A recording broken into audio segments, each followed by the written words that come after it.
রাধে রাধে ভক্ত বন্ধুরা, তোমরা সবাই কেমন আছো? আশা করি খুব ভালো আছো। সামনেই তো দোল যাত্রা, ভগবানের খুব প্রিয় একটি অনুষ্ঠান। আর আমাদের যাদের বাড়িতে ছোট্ট ছোট্ট গোপাল সোনারা আছে, তাদের জন্য তো এটা একটা বড় আনন্দ উৎসব বলা যেতে পারে। আর আমাদের তো সবারই কম বেশি ইচ্ছা হয় যে গোপাল সোনাকে একটা ছোট পিচকারি, একটা ছোট বালতি তৈরি করে দিই।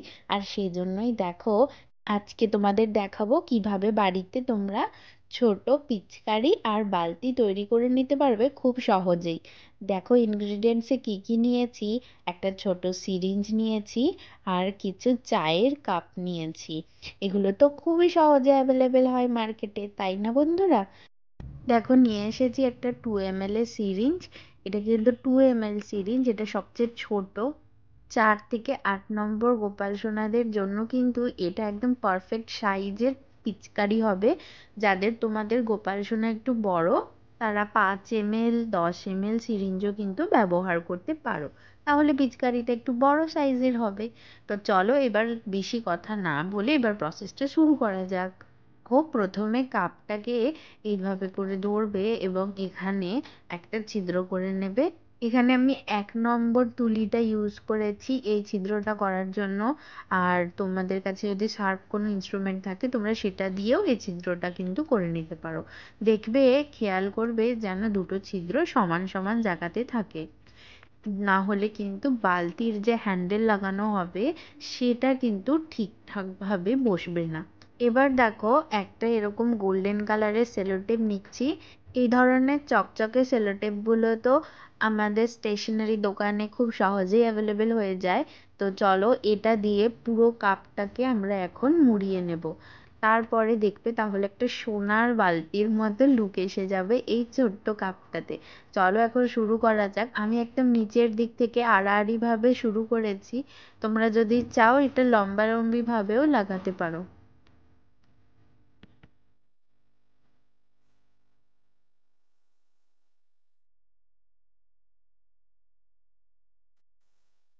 খেয়াল রাখবে বন্ধুরা, যাতে বেশি সেলোটেপটা মুড়ে না যায়, তাহলে কিন্তু একটা খুব আনইভেন লুক আসবে। আর বালতিটা খুব বেশি সুন্দর লাগবে না।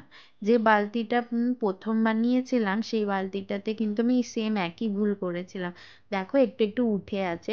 এরপরে যেটা বানিয়েছিলাম সেটা কিন্তু খুব সুন্দর হয়েছে, সেটা তোমাদের আমি শেষে দেখাচ্ছি। তো চলো এবার এই সিরিঞ্জটাকে আমরা কিন্তু একই প্রসেসে তাড়াতাড়ি করে এটাকেও মুড়িয়ে নেব। এখানে আমি গোল গোল করেই আটকিয়েছি সিরিঞ্জটাতে। আর সিরিঞ্জের পেছনের অংশতে কিন্তু তোমরা লম্বা করে আটকে নিতে পারো।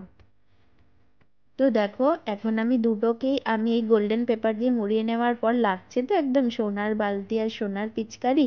কি সুন্দর ঘরেই তৈরি হয়ে গেল, তাই না? তোমরা যারা এটাকে ডেকোরেশন না করতে চাও, তারা এইভাবে করেই রাখতে পারো। কিন্তু যারা এটাকে আর একটু ডেকোরেট করতে চাও, তারা এইভাবে করে কিন্তু ডেকোরেশন করে নেবে। এমনিতেও বেশ সুন্দর দেখতে লাগছে, তাই না বলো বন্ধুরা? চলো এবার তারপরে স্টেপে আমরা চলে আসি। এখন আমরা এই বালতিতে একটা হ্যান্ডেল অ্যাড করব। তার জন্য নিয়ে নিয়েছি দেখো একটা ছোট্ট তার। তোমরা এটাকে গোল্ডেন কালারের কালার করেও লাগিয়ে নিতে পারো। আমি কিন্তু এটাতে মতি লাগাবার সিদ্ধান্ত নিয়েছি। এই যে দেখো, মিডিয়াম সাইজের মতি নিয়েছি, খুব বড় নয়। এখন এইগুলোকে এই তারটার মধ্যে ধীরে ধীরে আটকিয়ে নেব। তার আগে বালতির এক সাইডটা এই তারটাকে সিকিওর করে নিচ্ছি।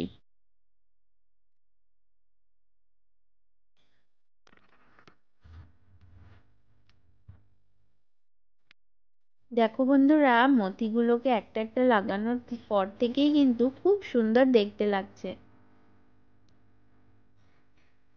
এই দেখো বন্ধুরা, এটা হলো বালতিটার এখন ফাইনাল লুক। তোমরা যারা যারা চাইছো এইভাবে রাখতে, তারা এইভাবেও রাখতে পারো। কিন্তু আমার কাছে একটু মাল্টি কালারের লেস আছে।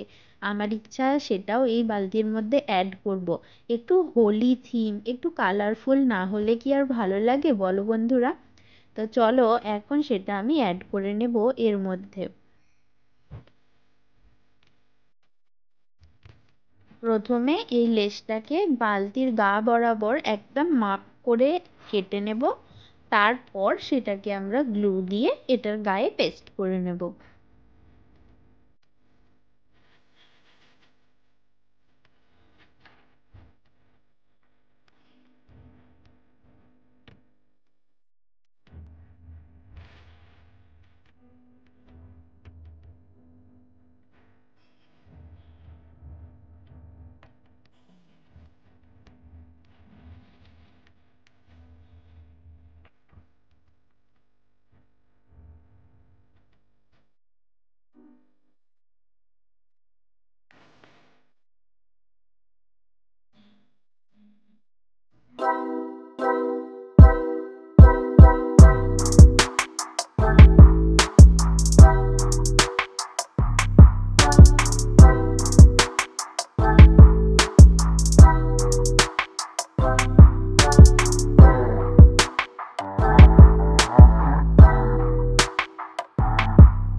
তোমাদের যদি ভিডিওটা ভালো লেগে থাকে তাহলে একটা লাইক করে দিও, কমেন্টে জানিও কিন্তু তোমরা হোলিতে তোমরা কি কি করো আর গোপাল সোনাদের সাথে কিভাবে তোমরা হোলি সেলিব্রেট করো।